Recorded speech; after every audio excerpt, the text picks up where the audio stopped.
인스타 브레인, SNS를 끊고 기분이 나아진 사람들. 디지털 사용 시간이 짧을수록 기분이 나아지는 이유는 비교는 기쁨을 앗아간다.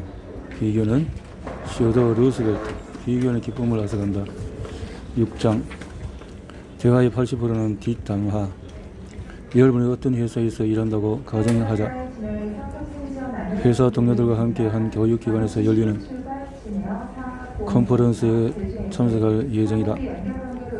쉬는 시간에 동료들과 어떤 이야기를 나눌 것 같은가? 회사 제품, 경쟁사 혹은 다음 분기 보고서가 화제로 오를까? 당연히 않을 것이다.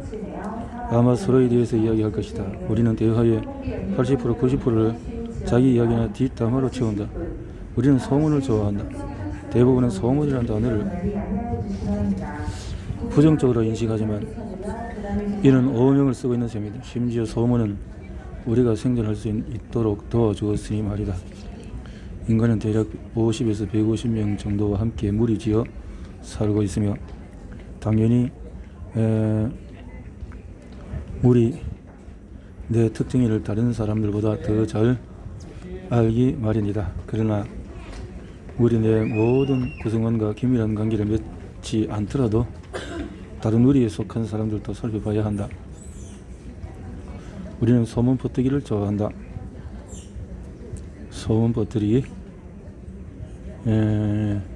소문은 다른 사람에 대한 정보는 물론 반사회적인 행동이나 무임승차 행위를 지양하게 만든다.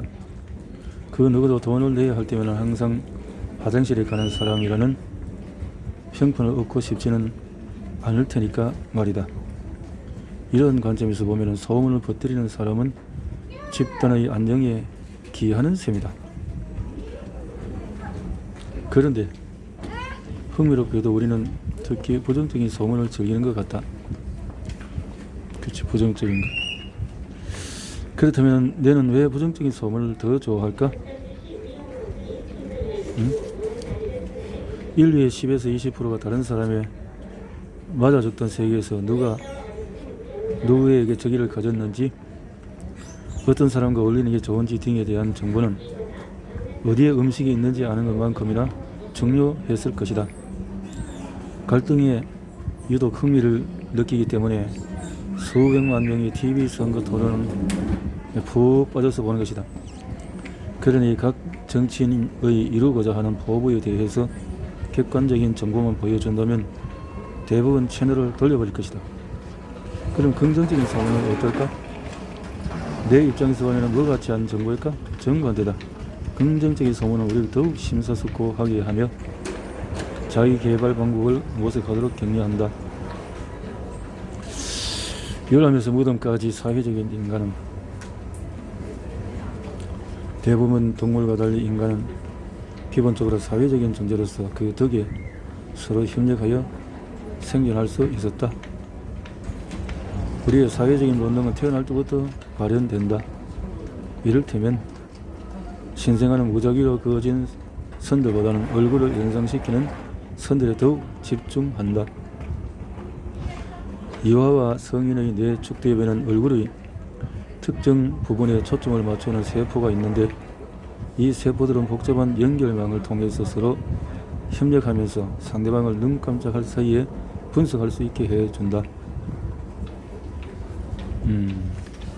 이렇게 사람은 얼마나 많은 관계를 형성할 수 있을까? 잠깐. 그래서 이 본능은 모든 시대를 통틀어서 가장 성공한 기업인 페이스북에 자리를 잡았다. 그래서 우리는 강력한 사회적인 본능은 차츰 휴대전화와 컴퓨터로 옮겨가고 있다. 그래서 페이스북에 자리를 내어주었다라는 거죠.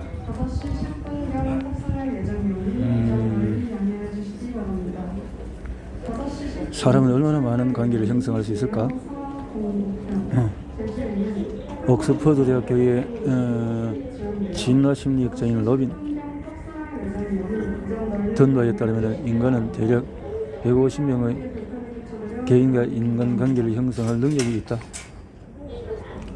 분명 우리는 훨씬 더 많은 사람을 알고 있고 이름도 기억해낼 수 있다. 그러나 한 사람이 다른 사람에 대해서 어떻게 생각하는지 아는 등 좀 더 안정적인 관계로 따지자면 150명 정도라고 한다. 이 숫자는 던바의 숫자라고 부른다. 흥미로운 점은 수렵 채집인이었던 우리 선조들이 최대한 150명 정도의 집단을 이루고 살았고 원시 농경사회도 150명 정도.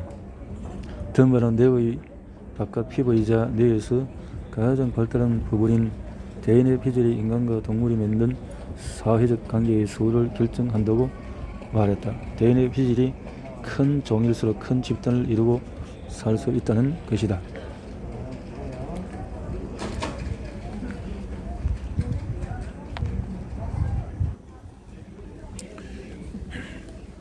페이스북 성공의 근본적인 원인은 2004년 2월 마크 저커버그는 하버드 대학교 학생들을 대상으로 자신의 인터넷 기반 관계망인 페이스북을 선보였다. 이후에 더 많은 사람이 이 관계망에 합류하기를 원했고 곧이어 다른 대학의 학생들까지 개방한 데 이어 결국은 모든 사람이 가입할 수 있게 되었다. 관심은 지칠 줄 모르고 계속되었다. 14년 후 이름에서 정관사를 뺀 페이스북의 총가입자 수는 20억 명을 돌파했다. 지구상 모든 대륙의 대부분의 국가와 연령층에서 전체 인류의 3분의 1가량이 페이스북에 가입한 셈이다. 다들 페이스북을 사용하고 또 자주 사용한다. 평균적으로 서로의 사진을 보고 업데이트한 내용을 읽고 공유하고 디지털 엄지척을 날리는데 하루에 30분 이상을 사용한다. 앞으로도 지금처럼 많은 시간을 할애한다면 현재 20세인 사람이 80세가 되었을 때 인생의 5년을 SNS에 쓴 셈이고 그 중에 거의 3년은 페이스북에 쓰게 될 것이다. 참.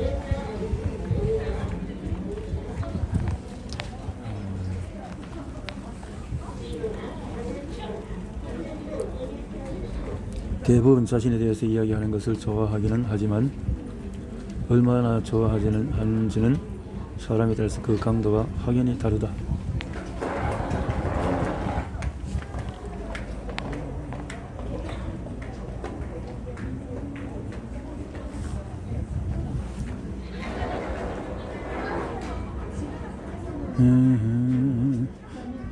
자기 자신과 다른 사람의 경험에 대해서 말하게 한 내 연구에 따르면 보상센터는 분명 모든 사람에게서 활성화되었다. 다만 그 활성화 정도가 사람마다 달랐을 뿐이다.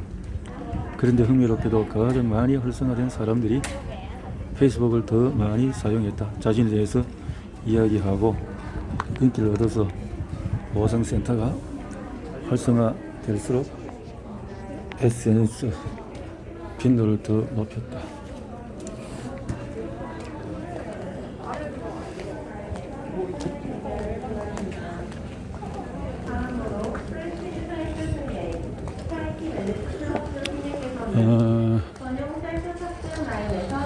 오늘은 대한항공이 30분 정도 늦어진다고 해서 막간을 통해서 잠깐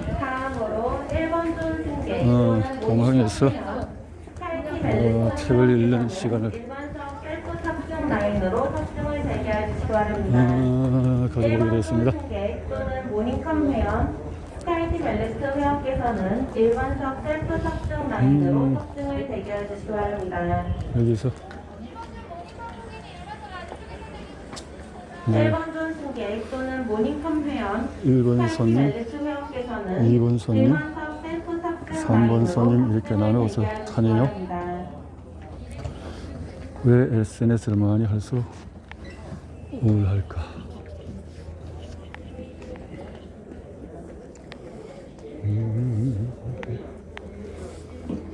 다음으로 2번 전 승객 또는 좌석번호 42열 이후에 해당되는 승객께서는 탑승을 대기해 주시기 바랍니다.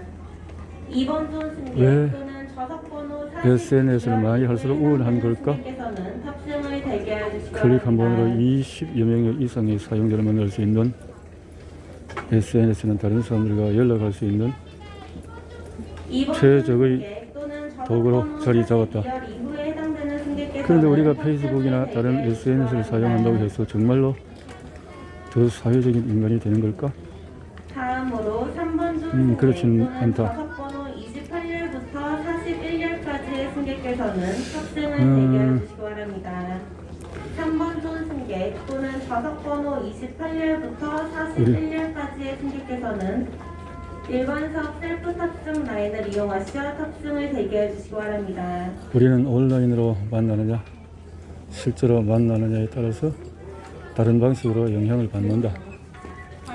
신체적인 건강에서부터 삶의 질, 전반적인 기분, 페이스북을 얼마나 오래 사용하는지를 비롯해서 자신의 시간을 어떻게 활용하는지 대해서 5천여 명을 대상으로 설문조사를 했다. 그런데 SNS 사용이 많은 사람들은 왜 더 외롭고 우울하다고 느낄까?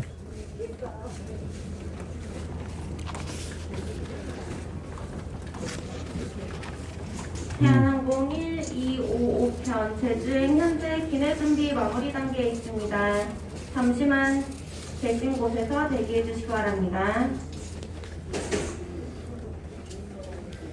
SNS에서 더 사적인 이야기를 하는 이유는 사적인 이야기, 다양하게 개인적인 이야기를 페이스북에서 아무렇지 않게 3,000명을 대상으로 하는 것이다.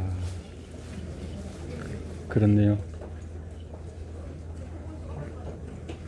세로토닌은 평온, 조화, 내면의 힘과 연관되어 있다. 세로토닌은 인간에게도 유사한 영향을 미친다. 기다려주셔서 감사합니다. 지금부터 대한항공 탑승을 시작하겠습니다. 사회적인 지위는 기분에 중대한 영향을 미친다.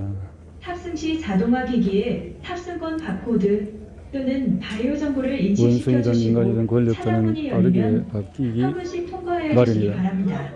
우두머리 수컷이 어떤 바이오 이유로든 정보로 탑승하시는 새로운 수컷에게 우두머리 자리를 빼앗기게 되면 원래 우두머리였던 수컷의 세로토닌 수치는 급격하게 감소하는 반면에 감사합니다. 새로운 우두머리 수컷의 세로토닌 수치는 증가한다. 그래서 지휘권이 바뀌었다. 지휘권. 심설국제도 한 실험자의 실험에서 연구자들은 우두머리 수컷과 다른 원숭이들 사이에 판유리를 설치했다.